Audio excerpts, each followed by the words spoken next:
So Job has been through a great deal. Once prosperous and seen as the epitome of what we might understand as #blessed, materially and spiritually, everything that once offered him physical safety, food and shelter, family and recognition is all of a sudden gone. And in the immediate aftermath, these three so-called friends set out to offer him some consolation. And while they have heard what happened, they were not prepared to encounter Job in his grief. They don't even recognize their friend when they arrive. And instead of offering him some kind of tangible comfort, they just sit there. It's not clear from the text whether this kind of company was what Job wanted or needed. We don't know whether he was comforted by their recognition and accompaniment in his grief, or if what he really might have needed was for them to get to work, fix him a plate of food, and clean up his house while he was overwhelmed in his suffering. We don't know because, at least in the text, it doesn't seem like they asked him, "What do you need?" What do you need? It's a question I find myself asking rhetorically to the only person in my house who can't answer lately. When our 8-month-old, Carl, grunts, cries, or whines, and the cause isn't immediately obvious, I ask him, "What do you need?" Only, honestly, it's more of a "what do you need?" A lament that I don't have any more arms, and can't you see I'm trying to get dinner on the table? For babies and plants and animals, what do you need is usually pretty straightforward. Food, shelter, a nap, maybe some affection or stimulation. And it's ironic, of course, that I find myself asking that question most often to my only housemate who can't answer. But sometimes the rest of us don't even know what we need. We wouldn't know how to answer either. We all have needs, of course, and Maslow charted out a hierarchy of them that most of us know the basics of. Physiological needs first, of course. That's stuff that we share with babies and non-human life. Food, shelter, warmth, sleep. Safety comes next, then love and belonging, esteem. And in one way or another, so much of our lives are spent seeking out these needs. So much of how we interact with one another and organize our common life is in response to these shared needs. When Jeff Bezos blasted into space for 5 minutes this week, many decried the superfluousness of this escapade, while so many lack basic needs, such as food and shelter. It wasn't just that it seemed like an egocentric and expensive waste of resources. It was that he flaunted these resources in the face of many of his own employees who earn poverty wages. That he donated vast sums of money to charity in the same day almost highlighted that disparity.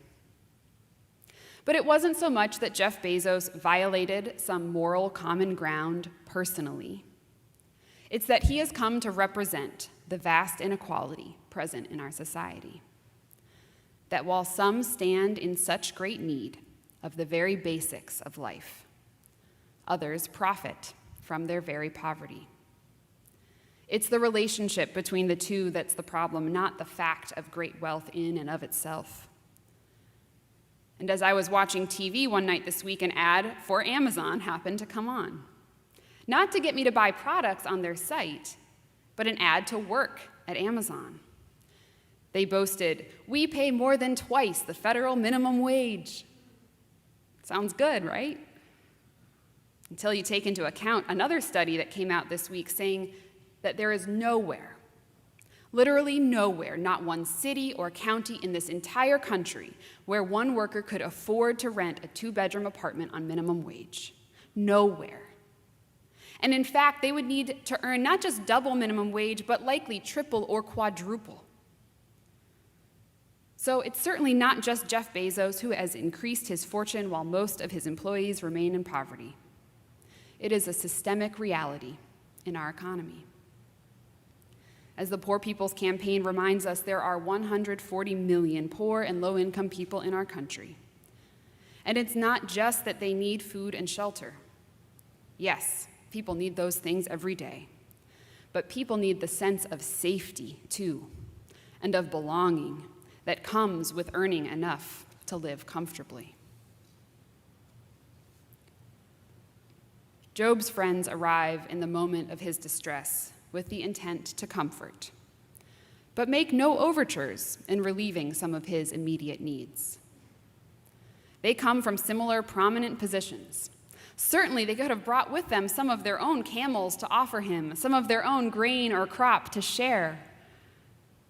While nothing could relieve the emotional pain of losing his children, they could have begun to meet his physiological needs. The hallmark of church life is, of course, the casserole. Trotted out to grieving members, new parents, those recovering from surgery or illness, it is the tangible sign of comfort and care, and a recognition that while we are a spiritual community, we are a spiritual community of people with real physiological needs too. It's a recognition that we can pray together and cry together and sing together and sit together in silence. But if your need is so deep in that moment that you haven't eaten, we'll take care of that too. It's why one of the two sacraments that we celebrate is communion, a ritual which recognizes that Jesus sought to meet not just spiritual hunger, but bodily thirst too. We pray every single week for our daily bread. But perhaps our physical and spiritual needs are not as disparate as we think. We know now that human babies need not just food and shelter, but that physical touch is integral to their well-being. The closeness to another human is a representation of that connection between body and soul. And for babies, even if the warmth of another human body is replicated through lamps and blankets, it cannot replace human touch. And we've all lived that this past year.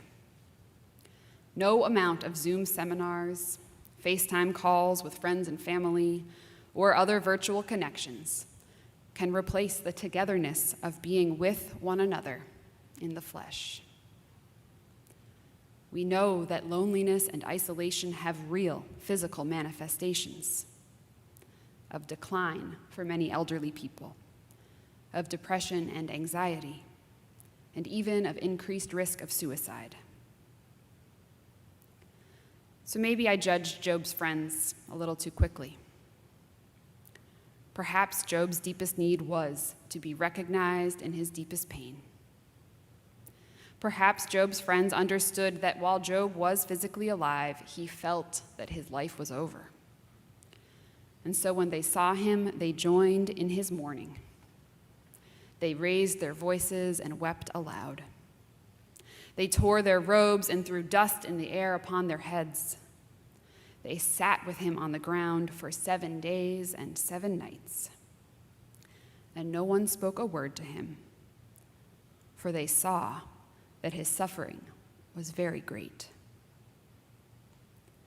Maybe in that moment, what Job needed was to be seen, to have the depth of his suffering recognized and shared,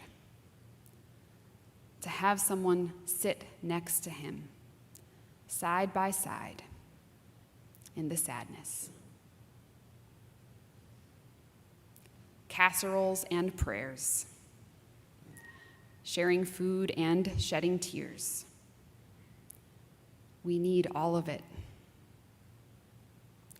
The need is real. So is the power of our presence with one another.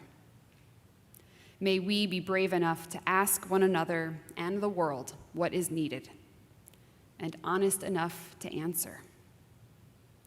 May we be generous enough to share shelter and break bread, and vulnerable enough to join in the weeping. May it be so.